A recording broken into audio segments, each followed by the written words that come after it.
Boa noite, amigos. Boa noite a todos que já estão aqui conosco. E hoje, confesso que vai ser mais do que especial e vocês vão ver o porquê. Gente, eu já estou ansiosa para saber o que vocês vão trazer para a gente sobre o tabernáculo e o sábado.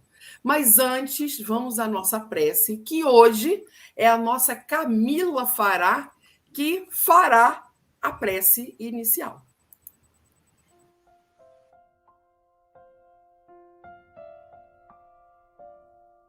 Nunca te creias inútil.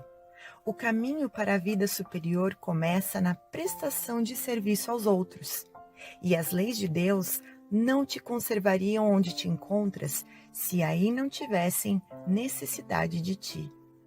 Reflete e reconhecerás que todos os seres ao redor de teus passos algo esperam que os mantenha e auxilie. Erguendo-te cada manhã, observa e perceberás que todos aqueles que se te associam ao grupo doméstico aguardam o teu sorriso ou a tua frase encorajadora, nos quais se nutram de equilíbrio para mais um dia de trabalho e de esperança. Nas tarefas em que te vejas, os companheiros te rogam cooperação. Na rua, os transeuntes te pedem paciência, em que se te expressem o entendimento e a bondade. E a lista das requisições prossegue aumentando. O irmão da experiência comunitária te reclama simpatia. Os necessitados aguardam pelo socorro que se te faça possível. O animal te esmola proteção. A planta te requisita respeito. A fonte espera lhe faças a preservação e a defesa. O ambiente em que vives conta contigo na execução dos próprios deveres, a fim de que a paz felicite a vida de todos.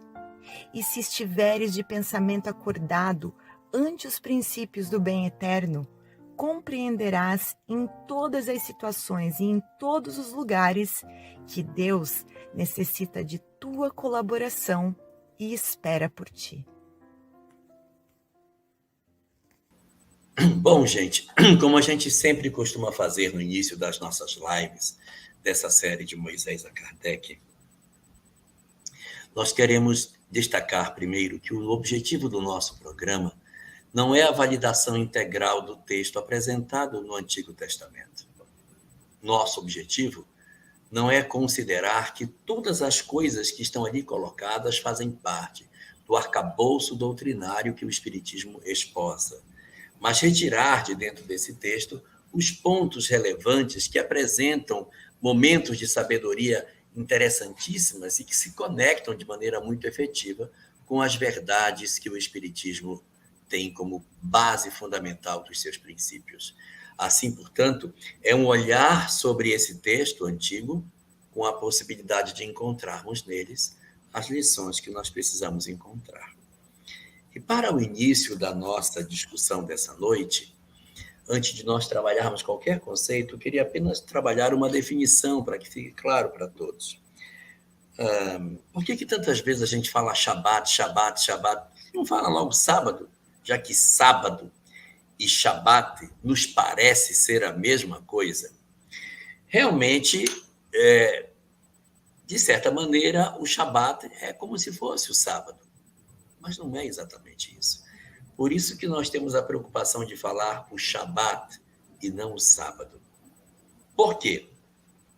Porque a forma de contar o tempo e a formação dos dias é diferente dos judeus para a nossa leitura ocidental. O que é um sábado? Um sábado.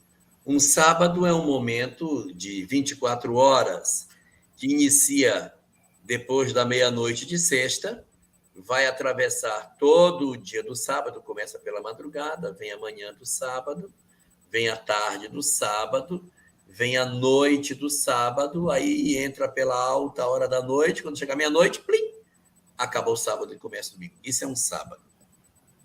O Shabat pode ser parecido com o sábado, mas não é o sábado. Qual a diferença?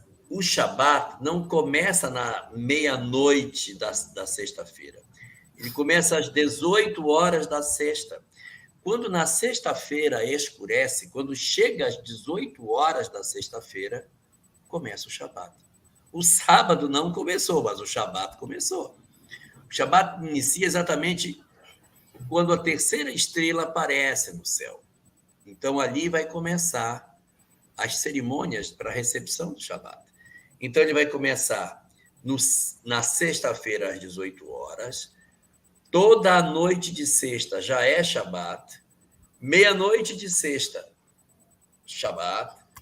Aí começa o sábado, e é Shabat de novo. E aí vem atravessando a manhã do sábado, chega ao meio-dia de sábado. Quando chega na tarde do sábado, o Shabat está encerrando. Quando nós alcançamos às 18 horas do sábado, acabou o Shabat.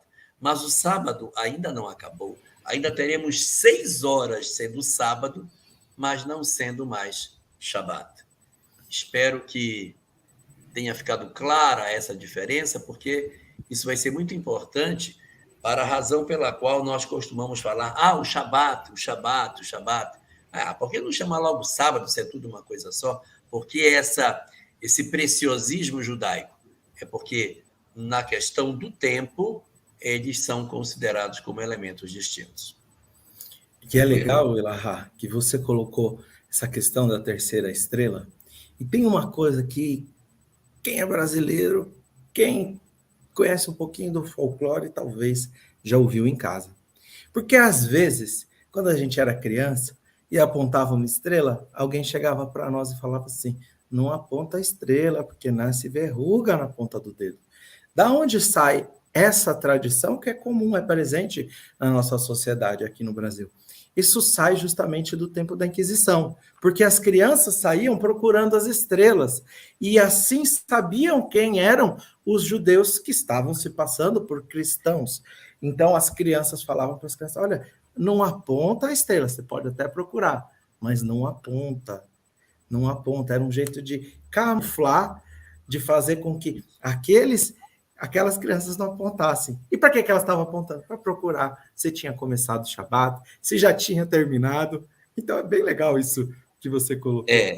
Isso, na verdade, vai identificar quem é judeu. Se você encontrar uma criança na sexta-feira à noite apontando para o céu, procurando estrelas, é de família judia. Então, a Inquisição caçava essas pessoas. E uma última questão sobre esse processo. Por que a gente guarda dinheiro num porquinho? Por que não é um camelinho, um sapinho? Porque é sempre um porco, o animal aonde as moedas são colocadas. Era para que o judeu não viesse pegar. Que como os judeus têm o porco como um animal imundo, fazer o dinheiro ficar guardado num porco era uma garantia ingênua até de que o judeu não veria para se apropriar daquele porco. Então, por isso que, ao longo do tempo, consagrou-se a ideia de que o porquinho é o lugar onde a gente guarda as moedas para que os judeus não peguem. Que legal. Mas vamos começar a nossa narrativa? Boa. Então, a gente veio conversando sobre os utensílios, sobre as roupas do sacerdote, sobre como seria esse tabernáculo, como seria construído tudo isso. Mas a gente só falou nesses últimos 3 encontros sobre como seria e quem construiria. A gente falou de Bezalelo em português. A gente falou de Aholiab. A gente explicou que um era da tribo de Judá. Ele tinha aquela realeza, porque o próprio Messias seria descendente da sua tribo.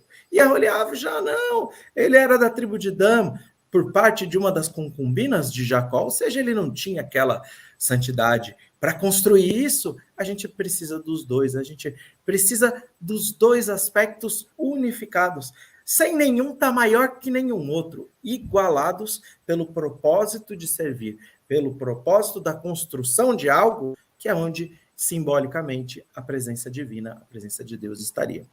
Tem mais um aspecto, 13 anos de idade. 13 anos de idade, o Bezalel. A idade bem jovem, né, Elahá? Então, depois de todo esse preparo, essas contribuições, de todo esse planejamento, vamos construir. É aqui que vai começar a construção efetiva. Hoje a gente vai falar do que é colocado por Moisés nos 3 primeiros versículos do capítulo 35. Vou ler, traduzir os 2 primeiros, depois a gente coloca o terceiro e a gente desenvolve a ideia em cima disso. Então, vamos lá. Vayekel Moshe et kol edat bnei Israel, vayomer Elohem, ele advarim, asher tziva Adonai lasot otam. Sheshet yamim ta'aseh melacha ubeyom hashvi'i l'Adonai. Lachem kadosh Shabbat v'Shabbatam l'Adonai. Kol aseh kol bo melacha yamut. Então, está escrito assim, e reuniu, que é o nome da porção que a gente está falando hoje. E reuniu, vai aquele, e reuniu Moisés, toda a congregação dos filhos de Israel, e disse, essas são as coisas que o Eterno ordenou que fizessem, que Deus ordenou que fizessem. 6 dias fará o trabalho, e no 7º dia será reservado para a santidade. Sábado de repouso, Shabat de repouso ao Eterno, e todo aquele que fizer algum trabalho será morto. Então, tem 3 pontos que eu gostaria de elencar aqui, que é a pena de morte, o sábado, o descanso, o que é descanso, o que é trabalho, a pena de morte, são pontos fundamentais para a gente. E o interessante, Elahá, é que a gente já falou do Shabat, nos 10 mandamentos. O 4º mandamento é a lei do descanso, é o sábado. Mas aqui está diferente do 4º mandamento. Porque ele está falando assim, ó, Sheshetamim taseh melachá. Durante 6 dias, você está ordenado a trabalhar. No 7º, você vai descansar. Você vai fazer o Shabat. Mas aqui tem não uma ordem só para o descanso. Tem uma ordem para o trabalho. Tem uma condição para o trabalho. Então, quer colocar alguma coisa? Ou posso colocar primeiro a pena de morte? Alguém quer comentar alguma coisa? Gustavo, Tarso, Jorge Elahá? Você está mudo. Quero comentar só um detalhe, que o estabelecimento do Shabat é feito nos 10 mandamentos, é verdade. Mas assim, é igual à Constituição. A Constituição traz um dispositivo e depois ela precisa de uma lei que regulamente aquele dispositivo da Constituição. Então, lá nos 10 mandamentos, ficou estabelecido que a gente faria isso. Mas como vai ser? Qual vai ser o rito que a gente vai seguir? Como é que vai funcionar isso? Quais são os detalhes sobre essa questão? Então, a regulamentação do Shabat vai aparecer agora, quando Moisés vai reunir e vai dizer, olha, o esquema é esse aqui. Aquilo está colocado lá no versículo, agora a gente vai detalhar para que todo mundo entenda como que deve ser o trabalho de celebração do Shabat, celebração do sábado. Então, vamos colocar o primeiro ponto, pena de morte. Está escrito assim, se alguém fizer algum trabalho, vai ser morto. Esse é um ponto que a gente vem constantemente em diversas lives, inclusive aqui da série de Moisés e Kardec, elencando sobre a pena de morte no Antigo Testamento. Então, primeira Mishnah de todas. Mishnah faz parte da tradição do povo de Israel e foi escrito isso. Hoje a gente tem as Mishnah e outro, o plural de Mishnah. Escrito, todinho registrado. Então ela fala assim, Moshe Kibel Torah Sinai, Moisés recebeu o Torá do Sinai e transmitiu para Josué, Yoshua transmitiu para os anciões aos profetas aos homens da grande assembleia, e os homens da grande assembleia trouxeram 3 ensinamentos. 1, sejam prudentes no julgamento. Ponto número 1. Para que alguém seja condenado, tem que ter um julgamento. E se você vai julgar alguém, se você está na condição de Dayam, de juiz, aqui, dentro da organização civil, da qual se é colocada no Antigo Testamento, seja extremamente prudente. Ponto número 2. Preparem muitos discípulos. Se a preocupação estiver na educação, a educação transforma e as transgressões serão menores. E você não vai precisar do julgamento. Se precisar, você já sabe, seja prudente. E 3, ergam cerca ao redor da Torá. Ou seja, o que é erguer uma cerca? Eu sempre uso o exemplo que está no Talmud. Você tem uma propriedade, você cavou um poço no quintal e você não tinha as cercas de antigamente, do jeito que a gente tem hoje, os muros de antigamente, propriedades maiores, rurais. Então, a gente tem que cavar um pocinho lá para tirar água. Aí tá vindo alguém à noite andando por dentro da sua propriedade. Ele cai dentro do poço e morre. Quem é o culpado? Você. Por que você, dono da propriedade, por que você não colocou uma cerca em volta do seu poço? A cerca em volta da Torá é isso. Nós estamos diante de um povo extremamente rebelde, segundo nos diz a doutrina espírita, segundo nos diz Emmanuel e Allan Kardec, sobre os povos que vieram exilados do sistema de capela, e eles necessitavam de leis fortes, que viessem a colocar limites para esses espíritos. Então, colocar uma cerca é falar assim, olha, você toma cuidado, porque se você descumprir isso, você pode estar saindo do rumo do seu planejamento reencarnatório. Então, quando a gente vai ver a palavra em hebraico Yamut, você vai ser morto, ele é diferente do que aparece Karet, mas tem sempre o mesmo sentido quando a gente pega a Shoresh, a raiz da palavra, e a gente vai ao âmago e entende o seguinte, olha, se você tem um planejamento reencarnatório e você começa a desviar totalmente, criar muito débito para você, é melhor que você, algumas vezes, melhor que você tenha um desencarne prematuro, mas isso não é colocado por rabinos, isso não é colocado por um tribunal, isso é um decreto espiritual. O Antigo Testamento não tem o propósito de levar a morte, a pena de morte para ninguém. É só para que as pessoas, por exemplo, cometer uma transgressão, você precisa de cometer 3 vezes. Você precisa de ter pleno conhecimento da lei. E depois de 3 vezes, se você falar, eu me arrependo, você está absolvido. Se alguém falar, ele é uma boa pessoa, você está absolvido. Se você foi condenado, então você vai ficar preso. E depois que você ficar preso, de tão longo tempo, o Talmud vai dizer que essa prisão seria tão longa que a morte natural teria te alcançado antes do julgamento. Em qualquer momento que você disser, eu me arrependo, você está livre desse processo da morte no Antigo Testamento.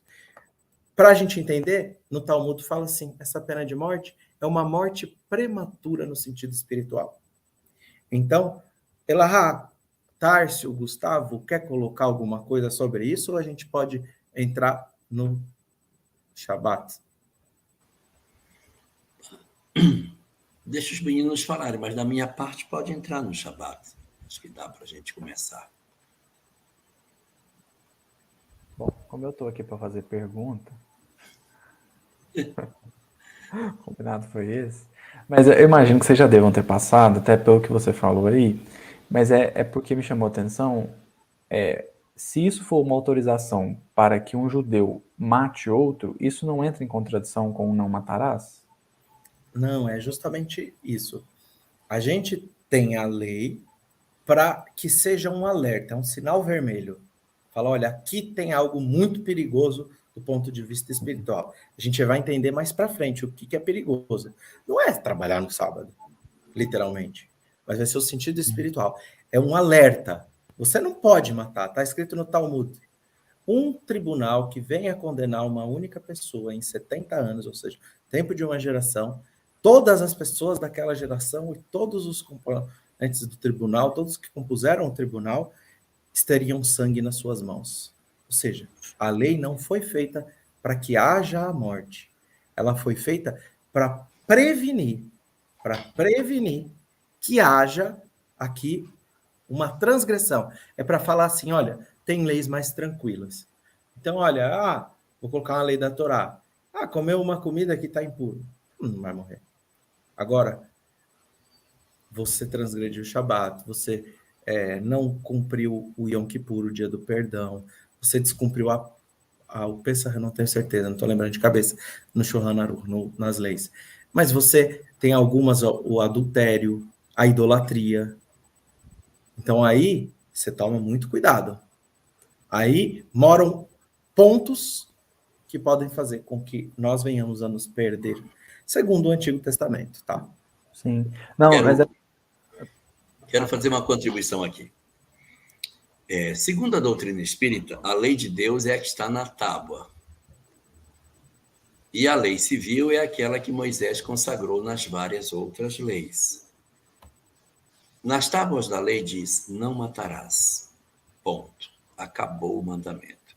Na lei de Moisés diz, todo aquele que matar um homem deverá ser morto. Então, essa leitura que é mais, não da lei, não das tábuas da lei, mas da lei que foi recebida ao longo do tempo que o povo de Israel esteve no deserto, é a lei civil, que serve para um processo de evolução, mas a lei de Deus não dá punição, não dá nenhuma punição para quem mata. Não diz, olha, você matou, então não tem. Só diz, não matarás, não roubarás, não adulterarás. Ponto, ponto, ponto. O único mandamento que tem uma consequência é o honrarás pai e mãe, que é o único mandamento com promessa. Honrarás teu pai e tua mãe para que se prolongue os dias na terra que o Senhor, o vosso Deus, vos dará. É um paradoxo, porque, mas por outro lado, não é uma antítese. Então, a gente tem palavras dizendo, mas o propósito, Gustavo, aqui é importante, não é matar. Se você for estudar isso no judaísmo, não vai ser matar. É que a gente viu muito tempo, estudou muito tempo errado. A gente não sabe estudar o judaísmo, na verdade, né? Então, a gente transmitiu isso pela literalidade. Mas vamos entrar aqui o descanso, ao Shabat. Então, algumas coisas a gente já comentou em outras lives, mas acho que a gente tem que colocar. Primeiro, é um mandamento, aparece como quarto mandamento, mas ele entra como a inserção de direitos universais. Universais em qual sentido? Os escravos não tinham direito. Você podia fazer o que quisesse com eles. Os trabalhadores, muitas vezes, também eram agredidos e não tinham direito trabalhista. E os escravos, menos ainda. Aqui você tem um direito trabalhista. Porque você não vai trabalhar. Seu escravo não vai trabalhar. Seus empregados, trabalhadores, colaboradores não vão trabalhar. Todo mundo vai descansar. Todos os homens, o reino hominal tem que descansar tudinho. Depois a gente vai para os animais. O seu animal não vai trabalhar. Você não tinha uma lei contra os maus tratos. Aqui você tem. E não só ele vai trabalhar, você vai ter que dar comida para ele primeiro. Bons tratos, depois você vai comer. Isso é uma lei do sábado. Depois você vai para o vegetal. Você não tinha uma lei ambiental. Mas você não pode cortar a árvore, colher frutos 52 semanas do ano. Você não pode, porque você não está lá. Você não pode mexer com os vegetais nesse dia. Mineral também. Mineral também, porque tem o Shanat Shemitah. Não existia rotação de cultura, agronomia para colocar potássio, para colocar nitrogênio na terra. A terra ficava pobre, mas no 7º ano ela tem que descansar, o mineral também. Só aqui a gente vai ver que eu e meu pai, disse Jesus, nunca cessamos de trabalhar. Isso só não está chegando no angelical e no reino e para Deus. Mas, tirando isso, inserimos uma lei universal. Agora, a gente sempre fala, o mais importante, Elahá, conta para nós, o que é o Shabat? Como que a gente faz? A gente cumpre sozinho, cumpre em família, a gente fala de Deus aonde? Existe um equívoco muito grande das pessoas que vivem no ambiente cristão com relação ao que seja o sábado para a sociedade judaica. De certa maneira, as pessoas têm uma leitura como se o sábado fosse um dia triste, em que os judeus, num fenômeno de inatividade, se recolhessem quase que numa situação de estátua, em que eles são punidos para ficarem imóveis, sem fazer nada, esperando que esse dia passe para que volte a funcionar. Como a gente, dentro do cristianismo, tem uma tendência de enxergar o sábado como se fosse um trânsito que o sinal fecha. Aí está todo mundo... Aí fechou o trânsito. Aí, meu Deus, tomara que abra. Abriu! E não é esse o sentido. Quando você se aproxima da comunidade judaica e você vê como que o Shabat é tratado dentro das famílias, você tem uma visão completamente diferente de como as coisas deveriam ser. Porque, na verdade, o Shabat é a festa da família. É uma cerimônia belíssima na qual a família se reúne em volta da mesa para celebrar a semana que passou, agradecer a Deus pela família que temos, agradecer por tudo que aconteceu, relembrar a presença de Deus em nossas vidas, orar para preparar a semana seguinte e estarmos todos, a família inteira em volta da mesa, na sexta-feira às 6h pouquinho da tarde, para dizermos que a semana terminou. Vamos ter um dia inteiro, não é para ficar inativo. É um dia inteiro consagrado para você cuidar do outro, para você cuidar de você, para você estar com a família. Sabe quando a gente diz assim, olha, o domingo é o nosso dia de descanso. Aí no domingo o cara pega a bicicleta, some, vai para fazer trilha, vai fazer aquilo e tal, vai para a piscina, corre, faz...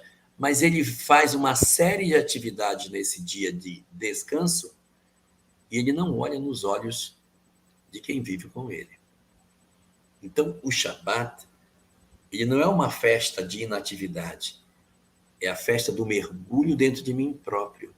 É um dia para estudar, meditar, valorizar a vida em família, estar com os outros, celebrar o existir, viver um dia conectado de fato com Deus e na expectativa de absorver todas as lições que a vida possa nos oferecer nesse grande processo de aprendizado que ela representa para todos nós. Então, a gente já está começando a perceber o que está sendo dito aqui. Olha, se você parar esse processo de adentrar a si, se você não parar a sua vida material para pensar em Deus, para voltar-se ao íntimo, você está chegando em um ponto que você pode, vamos aqui colocar, perder a sua encarnação, entre aspas. Então, e é o que mais acontece. É o que mais acontece. Viver sem método. Por que 7º dia? 6, norte, sul, leste, oeste. Para cima e para baixo. Isso é tudo material. E o 7º? Para dentro. Vai para o seu espírito. Lechá. Lá de Abraão que a gente falou lá em Gênesis. Vai para dentro de você. Então, eu vou colocar aqui o que é trabalho, reforçar isso e eu vou passar para o Tárcio fazer alguns comentários para nós. Então, o que é trabalho? Tá bom, eu entendi o que é descanso. Mas o que é trabalho? Então, trabalho é aquilo que vai ser constituído, utilizado para a construção do tabernáculo. Então, quando eu li o versículo em hebraico, eu falei assim, Eile advarim, essas são as coisas. Que coisas que você vai fazer? Se a gente pegar Eile advarim, a gente vai pegar Aleph, 1, Lamed, 30, Rei, 5. Então, 36. Advarim. Ha significa indicar algo. 1. Dvarim é o plural de davar. Ou seja, em vez de 1, plural de 1 é 2. Então, 36 mais 1 mais 2, 39. E quando a gente pega essa palavra em hebraico, melachá, a gente encontra ela 40 vezes escrito dentro do Antigo Testamento. No Antigo Testamento, não. Dentro da Torá. Do primeiro livro de Moisés até Deuteronômios. De Gênesis até Deuteronômios. A gente encontra 40 vezes, não 39. Só que quando a gente vai encontrar a porção que está escrito, o versículo que está escrito lá em José, que ele fez um trabalho na casa de Potifar, que trabalho ele fez? Ele fez um trabalho íntimo para não se deitar com a mulher do Potifar. Então tem um trabalho que não é físico. 39 são físicos. Daí vai nascer lavar, tingir, escrever, acender fogo, arar, construir, destruir. Tudo isso, escrever, tudo isso aparece e foi utilizado na construção do tabernáculo durante 6 dias. Um tipo de trabalho da Torá não foi físico.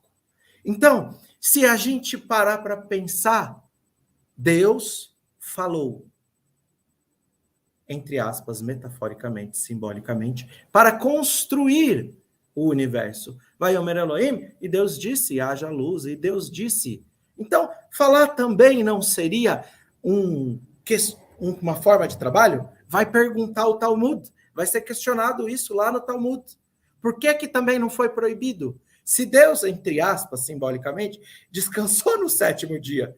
E aqui a resposta vai ser a seguinte: dentro do tabernáculo existiam trabalhos que estão na lista de proibição. Dentro do Templo de Jerusalém, e o Tárcio vai trazer uma passagem para nós que fala disso. A gente vai encontrar a organização das mesas dos pães. A gente vai encontrar o Ketoret, os incensos que a gente explicou em outra live. O que eram esses incensos? Eles eram queimados. A menorá tinha que ficar acesa, então você acendia fogo lá. Você colocava combustível para pegar fogo. Você encontra vários trabalhos, sacrifícios de animais que estavam proibidos nesses 39. Aí então o Talmud vai dizer assim: Melachot tzadikim, o trabalho dos sábios, o trabalho dos justos, o trabalho do homem de bem, esse é permitido, aonde paira a presença divina. Então aqui a gente vai encontrar um arcabouço, uma condição de entender o seguinte: peraí, aquilo que está proibido, literalmente, dentro do templo era feito, por quê? Porque tem presença divina. Aquilo que eu tenho que fazer na minha semana, no final de semana, no sábado, no final da semana, no sábado, eu posso fazer diante da presença divina? Posso fazer. Então, construir o tabernáculo no deserto, metaforicamente. Eu estou no meu deserto interior. Eu olho para um lado, eu não vejo nada. Eu olho para o outro, eu não vejo nada. Eu olho para trás, eu deixei as dores do Egito. E eu recebi a informação do que eu tenho que fazer ali no Monte Sinai da minha vida. No momento de elevação do meu espírito, eu entendi o que eu tenho que fazer. Eu tenho que trazer a presença de Deus para entre nós, para aonde nós estejamos. Ok, eu trabalho, e no final de semana eu paro. E eu só me preocupo com Deus. Eu vou passar para vocês, Elahá, depois para o Tarso, vocês passam e depois a gente comenta mais. Acho que eu já coloquei muita coisa. Deixar o Tássio falar, depois eu falo. Tá bom. Eu queria só fazer um comentário ainda sobre essa relação de descanso e trabalho. E eu me lembrei até de uma referência aqui interessante, mas eu vou primeiro trazer esse texto do Emmanuel. Lá no Consolador, na questão 130, a pergunta que se faz a Emmanuel é justamente como conciliar. Parece uma pergunta boba, mas vocês conhecem o Emmanuel, né? Ele extrai a profundidade ali da superficialidade de uma pergunta, né? Porque diz assim: como conciliar o sábado, né, instituído enquanto dia do descanso, com o domingo, o descanso dominical que a gente tem atualmente? Então, né, pela diferença de dias, que são dias diferentes.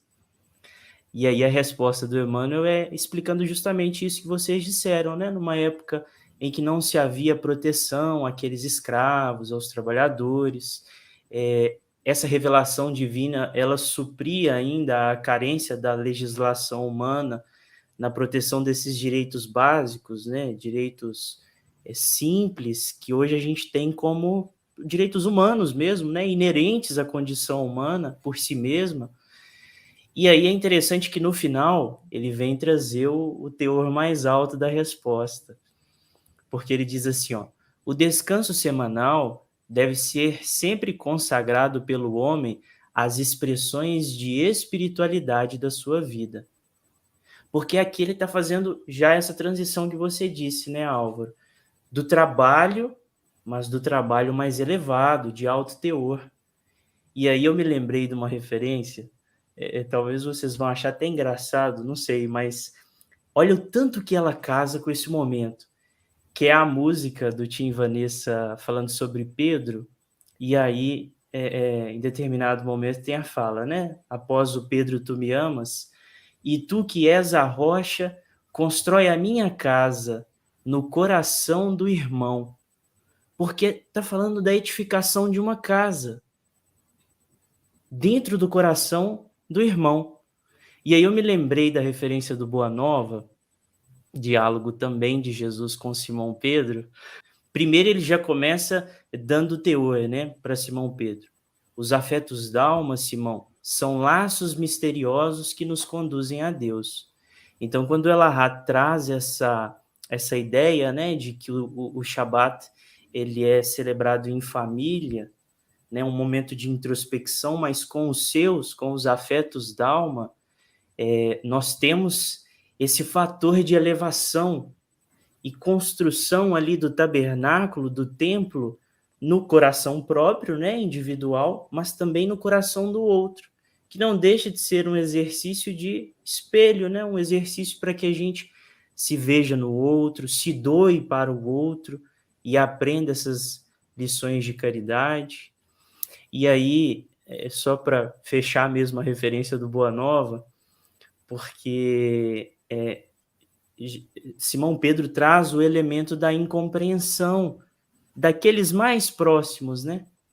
E aí Jesus fecha para ele assim, dizendo que mesmo se esses afetos da alma, os nossos amigos, os nossos familiares, os nossos companheiros, eles se convertessem um dia em nossos adversários ou mesmo em nossos algozes, jamais nos poderiam privar da alegria infinita de lhes haver dado alguma coisa, porque é uma edificação permanente, né? É uma edificação que não é transitória, algo que se faz ali ao outro, principalmente aos afetos da alma que estão no círculo mais próximo. Isso é definitivo, isso é uma ocupação verdadeiramente útil e um trabalho que se edifica na rocha, né? Como Jesus diz para Simão Pedro. E olha que lindo que o espírito Mordecai, ele vai escrever na Revista Espírita de 1861, completando no mesmo sentido do que o Tárcio trouxe para nós e que o Elahá falou e que eu comentei. Ele vai falar assim, olha, o sábado é um dia consagrado ao repouso, à prece, e é o emblema da felicidade eterna. Pô, o que tem a ver o sábado, dia da felicidade eterna? A que aspiram todos os espíritos, a qual eles só chegarão depois de haverem se aperfeiçoado pelo trabalho. 6 dias você vai trabalhar. Então, pelo trabalho e se despojado pelas encarnações de todas as impurezas do coração. É isso que o Tarso está falando. É isso que o Elahá comentou. O espírito Mardoqueu, está escrito, o nome dele em português, quem tem, que é Mordecai em hebraico, eu levo o nome dele, sempre trago as referências deste espírito, e aqui a gente está entendendo o que ele está falando. Peraí, o que é alcançar o emblema da felicidade eterna? Me despojar de tudo pelo trabalho. Quando a gente está na mesa de Shabat, só para a gente entender, um tempinho atrás eu queria um jogo de louça novo. Aí eu estava aqui em casa, a Lívia estava aqui em casa, e falei, mãe, eu queria umas louças para usar assim no dia a dia. Você tem alguma louça aqui que não estamos usando? Ela falou, tenho, pega no armário e tal. Eu cheguei, abri, a Lívia perguntou assim para mim, falou, o que é esse monte de prato? Porque tinha uma pilha de prato que chegava assim, quase na minha cintura. Aí eu falei, sabe o que é, Lívia? Antigamente, há uns anos atrás, a gente fazia a cerimônia do Shabat e a gente convidava amigos. Então, aqui na minha casa, nas sextas-feiras, aqui na nossa casa da minha mãe, vinha 30, 35, às vezes mais pessoas do que isso. E elas vinham para quê? Pessoas que a gente não conhece, judeus, não judeus, pessoas que a gente convidava na sinagoga, porque nesse dia você chama o órfão, o necessitado. E a gente se senta na mesa, o Elahá viveu isso na casa dele e em outros lugares, você senta na mesa e você não dá o pão na mão. Existe uma tradição judaica que você joga o pão, porque o que você dá na mão é esmola. Nesse dia, você oferece o melhor que você tem. Então, a gente, aqui em casa, e a tradição você faz peixe, você faz carne, você faz salada, é um banquete. Você oferece o melhor que você tem. Você não dá isso como esmola. Você olha para a pessoa que está do seu lado, seja quem ela for, peregrino, de igual para igual, Esse dia a gente está lembrando que Deus criou tudo, os céus e a terra, inclusive a mim e a você. Então a gente é irmão. É para isso que serve o emblema da felicidade eterna, trazida pelo Espírito Mordecai, aqui na Revista Espírita de 1861. É uma festa mágica, é um momento lindo. Nós já tivemos a oportunidade, em outras lives, de comentar um pouquinho sobre a cerimônia. O que acontece? Qual é a sequência do rito que acontece dentro de uma cerimônia de Shabat? E a cerimônia, ela se inicia bem antes. Na quinta, quarta-feira, já começa a movimentação na família. E aí, vamos passar o Shabat onde? Onde será o encontro? Vai ser na casa de fulano? Na casa de fulano? Onde vamos nos reunir? Onde vai ser o momento da festa? O Shabat, a festa. E aí começa a se dizer, não, vai ser na casa de fulano. Então pronto, vai ser lá que vai ser feito. E começam os preparativos para o Shabat, as comidas que serão preparadas, as coisas que vão fazer, todos os preparativos, porque assim, veja, o Shabat é uma festa que não comporta improviso, porque já que você não pode trabalhar durante o sábado, você não pode dizer assim, não, aí quando for na hora, depois que terminar, aí eu vou... Não vai fazer. Você vai fazer antes. Depois você não faz, porque depois é para você ficar com os seus. Então, você tem que pensar tudo antes. Eu vou preparar um peixe. Vai fazer de sexta-feira. Esse peixe vai ser feito na sexta, cedo. Eu queria assar um carneiro. Vai fazer na sexta. Todas as comidas são preparadas antes para que você possa estar disponível por inteiro para o Shabat. E aí a tarde vai se aproximando, o dia vai chegando, aí é o dia de fazer a halá, que é o pão que o Álvaro estava comentando que é distribuído na noite, de sexta-feira à noite, na reunião do início do sábado, chamado Kabbalat Shabbat. Kabbalat vem da palavra, Kabbalah vem de Kabbalat, que significa receber. Toma para você. Então, imagina que o livro dos Espíritos fosse pega para você. Pega para você. Esse é o nome do livro, pega para você. Então, Kabbalah significa pega para ti. Toma isso para você. Kabbalat. Kabbalat é, quando eu dou alguma coisa para então, Kabbalat, pega. Então, Kabbalat, recebe, toma. Num português mais atual seria toma, aceita que dói menos. Pega esse material para ti, vai aprender isso. Então, na reunião do Kabbalat Shabbat, que é a recepção do sábado, antes que ela aconteça, às 6 horas da tarde, a família se prepara já fazendo a halá. É um pão que é um pão de trança. Você faz 2 cilindros de pão, aí você prende aqui e sai trançando como se fosse uma trança mesmo, por baixo, por cima, por baixo, por cima, e assa aquele pão que será saborosamente partilhado durante a reunião que vai acontecer mais tarde. Isso tudo tem que estar preparado antes. Há um catiçalzinho com 2 velas, que já tem que estar separado, as 2 velas colocadas no catiçal, uma caixa de fósforo muito próxima, para que as velas sejam acesas no momento devido. As pessoas estão se mobilizando para chegarem em casa antes que o pôr do sol aconteça, para que todos estejam pré-prontos para o momento do início do Shabat. O vinho tem que estar à mesa, o livro de rezas, o Sidur, tem que estar à disposição, as cadeiras já colocadas em volta da mesa, uma toalha preparada especificamente para isso, para a celebração do grande jantar. Então, muitos preparativos são colocados antes que a reunião comece. Todos se arrumam, todos se ajeitam, já todo mundo se prepara, porque é como se fosse um jantar de gala, é um jantar especial que a família vai ter naquela noite. Os convidados vão chegando, a gente vai sentando as pessoas na mesa, todos já ansiosos para que a gente comece o Shabat. E aí as horas vão se passando, vai se aproximando o momento do pôr do sol.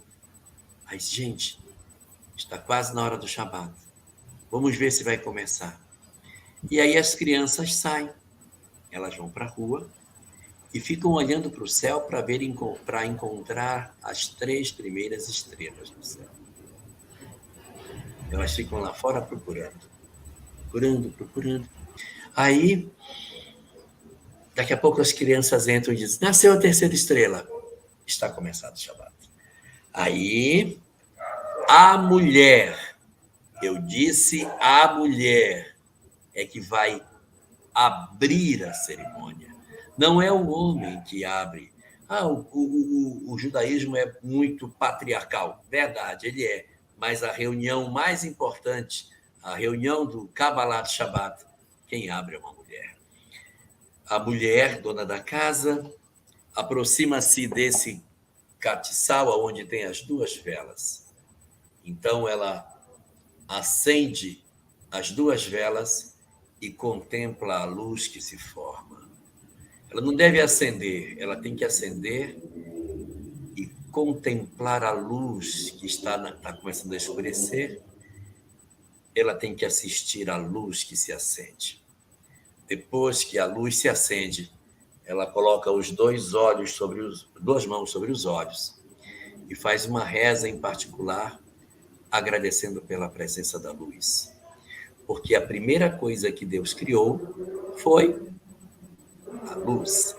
Então, tudo começa acendendo as velas do Shabat para a celebração dele. Uma vez feito esse ritual do início, está dado partida para o Kabbalat Shabbat. E aí, Álvaro, o que vai acontecer depois disso? É lindo. Talvez o Elarra conheça com outro ritmo, mas tem uma música que vai trazer muito essa ideia, que é Lechadodi Likrakala Pene Shabbat Nekabela Shamor Vezachor Bedibur Echad. E segue a música. Mas o que ela está falando? Lechadodi. Outro ritmo. Você conhece outro ritmo? Canta.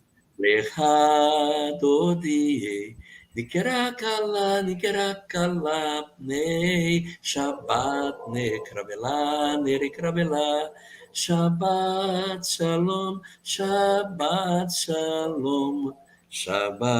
Shalom Mevorah.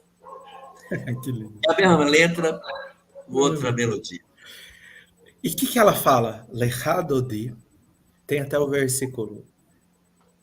Aniledodi, veledodi li. É do Rei Salomão, livro de Eclesiásticos. Eu estou para o meu amado e meu amado está para mim. Isso é ele falando para Deus. A declaração de amor a Deus. Então, lechadodi. Você é meu amado. Likrakalá. Você chama-se minha noiva. Vem Shabbat, né, Kabelá? Eu venho no Shabbat para te receber.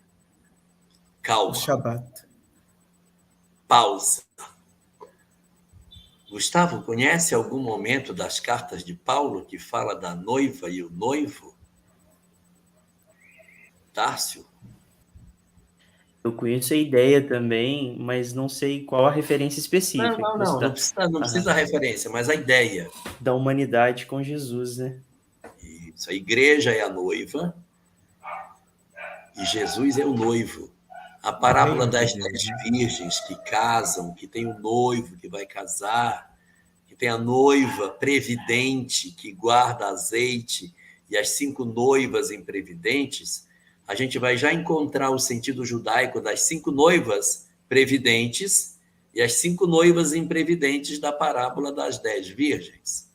Vejam que a gente lê a parábola como 10 virgens, porque em hebraico, jovem, solteira, noiva, é tudo uma coisa só.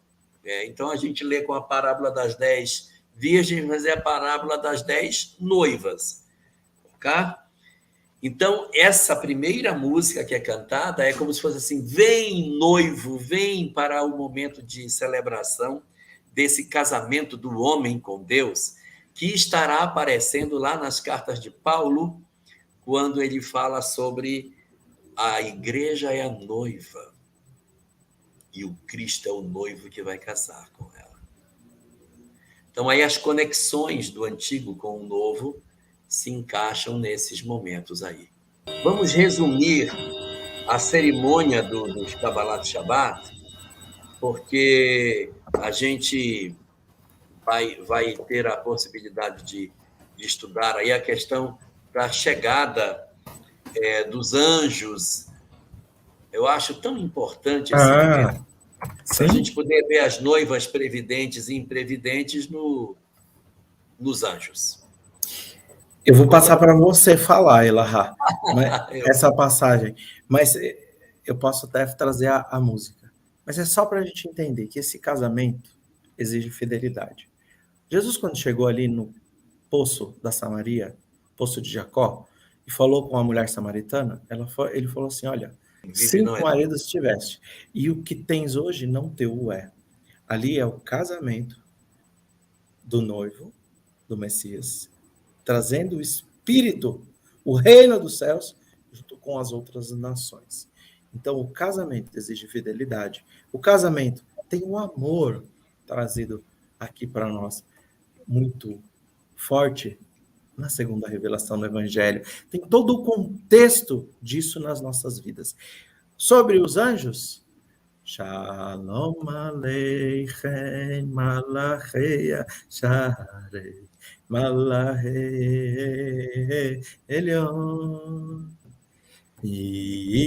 Melech Malachei Malachei Magadosh Baruch. Esse aí ficou igual, hein? Você tem a melodia igual a que eu aprendi. Mas essa música, ela é cantada, e a letra dela diz o seguinte, que vão chegar na mesa onde a família está sentada 2 anjos, o anjo do bem e o anjo do mal. E essa música saúda a chegada dos malachim, dos anjos, o anjo do bem e o anjo do mal. Venham, sentem conosco, participem da nossa festa, anjos do Senhor, tanto do bem como do mal são chamados de anjos do Senhor. Então eles vêm para ver a celebração.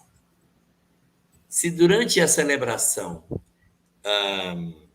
o anjo do mal observar que está tudo desarrumado, a mulher não cuidou, não preparou a comida, as crianças não estão não foi preparado, o Shabat não foi preparado, e os anjos chegam e encontram tudo fora de lugar, ninguém na mesa, tudo fora de ordem. Então o anjo do mal vai virar-se para o anjo do bem e vai dizer que seja assim no próximo Shabat. E só restará o anjo do bem dizer amém. Mas se quando eles entrarem, a música for cantada e eles sentirem que eles vão ingressar no ambiente onde está tudo preparado, o anjo do bem virará para o anjo do mal e vai dizer que seja assim no próximo Shabat. E só restará o anjo do mal dizer amém. Então, é a celebração de que o espiritual faz parte da festa. Os espíritos vêm se integrar ao momento de celebração. E aí, só para a gente resumir, para poder ir para o nosso comentário do Tárcio, vão ser feitas rezas, leituras, comentários, orações. Depois nós vamos partir aquele pão, e como o Álvaro bem lembrou, ele não é entregue na mão, ele é jogado. Porque não é esmola. Esmola se dá na mão. Então, cada um tem que ir atrás do seu próprio pão. Então, você rasga o pão e joga, rasga o pão, joga para o outro, rasga o pão e joga, e cada um pega seu pão e come. E aí depois vai ter um jantar maravilhoso, em que vai se fechar a celebração do Kabbalat Shabbat. A partir daí, o sábado começou.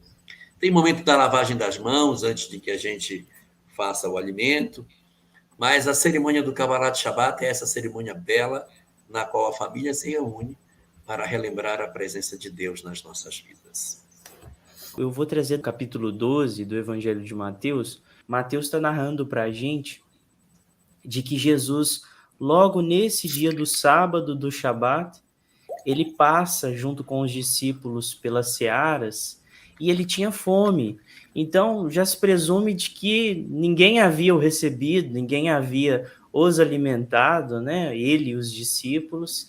E aí eles começam a colher as espigas e as comer num dia de Shabat.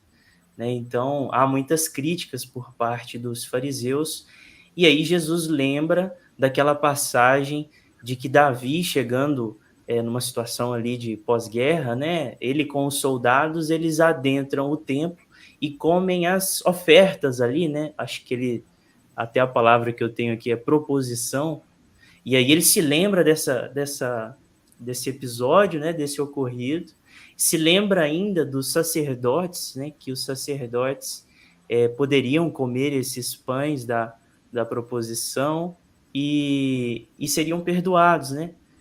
E aí ele ainda traz as questões assim de que, pois eu vos digo, é a fala dele, está aqui quem é maior do que o templo.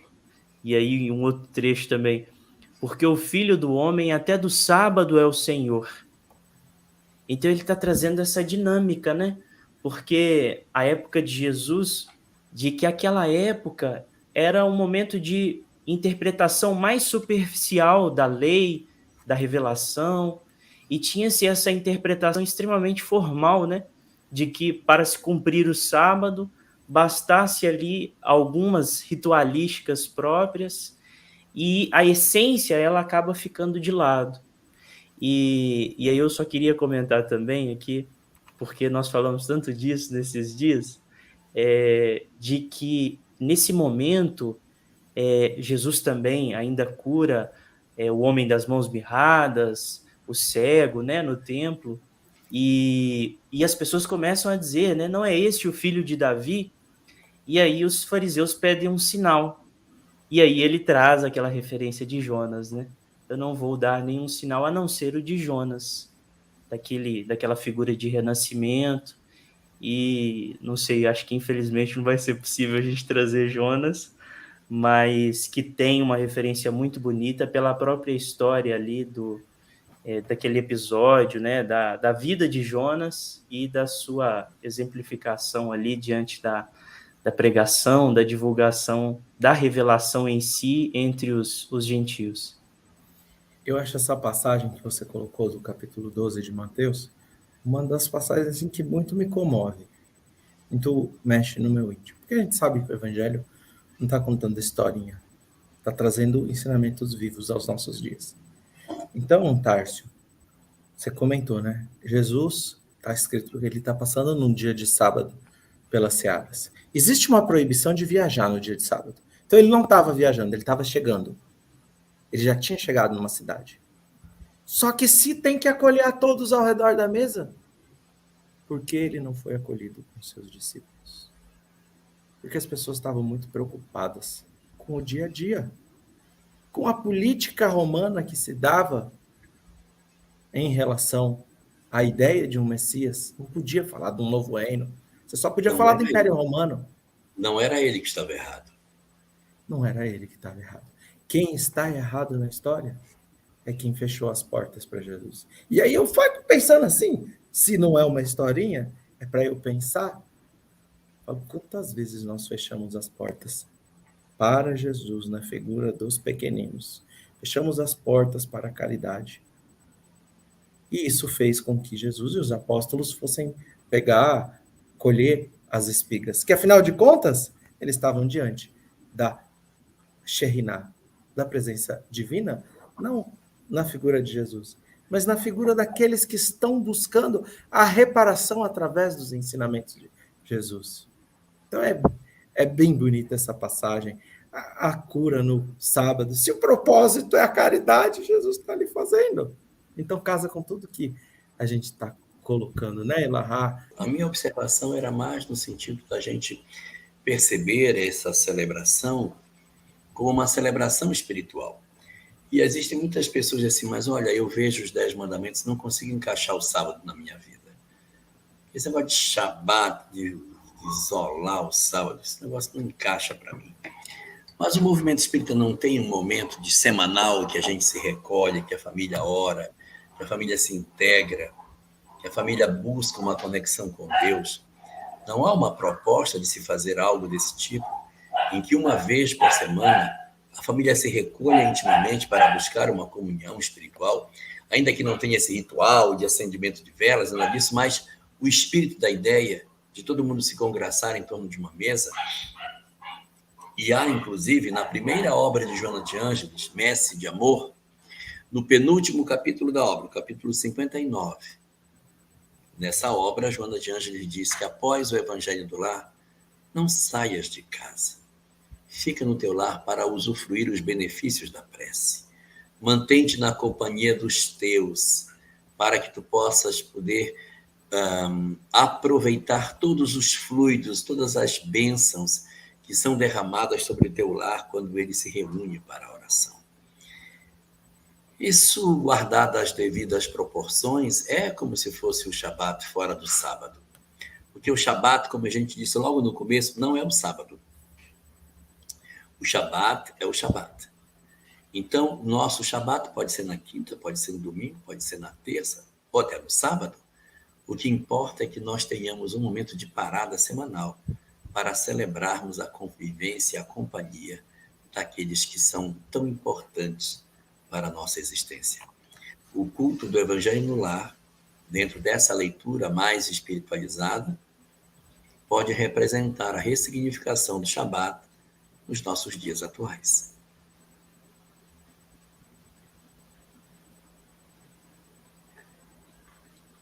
Posso? Vai ser rápido, eu prometo. É porque na passagem de Mateus 12, no versículo 7, Jesus faz uma referência a Oséias, né? Misericórdia quero e não sacrifício. E é bem no momento em que ele está curando, né? Ele está usando de misericórdia ali naquele momento. Só que em Lucas 6, essa mesma passagem vai dizer que a cura da mão é da mão direita. Então, e aí, gente, eu vou riscar aqui agora, porque o lado direito, na tradição, tem a ver com o lado da doação, com o lado da misericórdia mesmo, né? Do lado daquele que dá. E justamente num sábado, Jesus está fazendo o trabalho de restaurar a mão direita. O que faz pensar no trabalho interno, que você mencionava no início, Álvaro, que é você restaurar qual o seu trabalho interno? Restaurar o seu lado misericordioso, restaurar o lado da sua doação. Porque Emmanuel vai dizer assim, a gente só possui o que a gente dá. Quando ele vai falar das lições dos bens materiais, né? Ele fala assim, o que você ganha, talvez apodreça, talvez se perca. O que você recebe, mas o que você dá, aí sim você tem, você possui. Então, talvez esse trabalho interno a ser desenvolvido seja justamente a doação. Porque quem dá, não olha. Quem dá, não pergunta. Quem dá, não empresta. Dá. Sim. Então, deu, né? Que lindo, né?